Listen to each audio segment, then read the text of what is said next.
The next one, so that's 6, 7, 8. That's so we're on to 8. Your blog. I mentioned the blog before.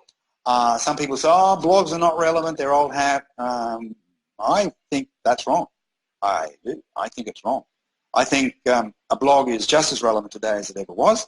But today, I think it's probably more imperative that our blog content represents a perfect match for our target audience. Okay? So relevance is key. See, a blog gives us more space to expand on an idea that compared to, say, a standard Facebook post.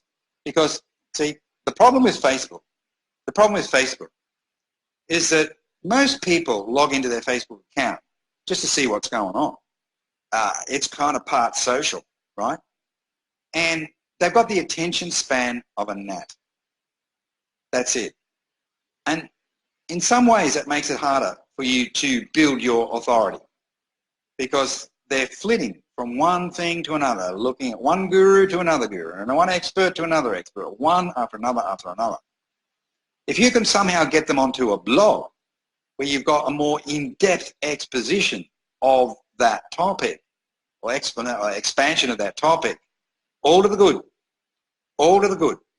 If you can get them, see, when they go into a blog, they're kind of expecting a longer read, aren't they? So their brain pattern changes a bit, you see? You get them off the Facebook.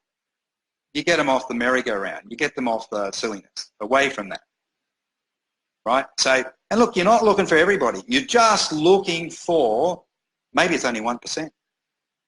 Certainly less than 10%. I'd say between 1 and 5%. That's all you're looking for. You don't have to please everybody. That's another topic for another day. That's a really important one. Don't need to please everybody. Who cares about those that aren't interested, aren't really keen on your topic? You want people that are really keen. They have a rabid, obsessive almost interest in solving this problem that they've got. And they recognize more and more as a result of reading your stuff on Facebook and off of Facebook that you might be the guy or gal that can do it. Okay? But it's easier if you can expose them to more in-depth versions of your content on other platforms, particularly your blog. Okay? That's where the blog comes in. When I first started a blog, many years ago, my first blog, it was very rough and ready. My intention was not to get more leads.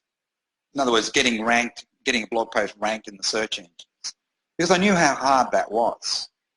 Now, after a period of time that elapsed, I became better at creating content that was more likely to get ranked, and I did do some very, very good business as a result of getting some of my content ranked with Google.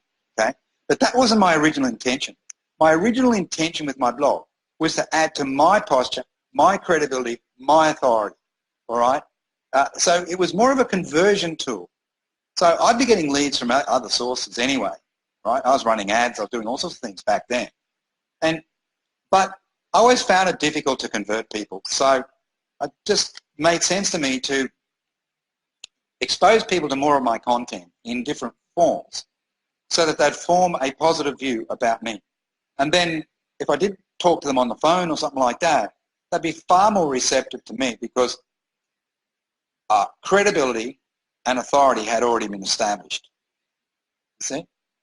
So that's where the blog becomes a beautiful thing. It was a conversion tool. I didn't do it for traffic. I didn't do it because I thought I'd get my blog posts ranked on the search engine. I did it because I wanted to help me convert more leads from other sources into sales. That's why I did the blog.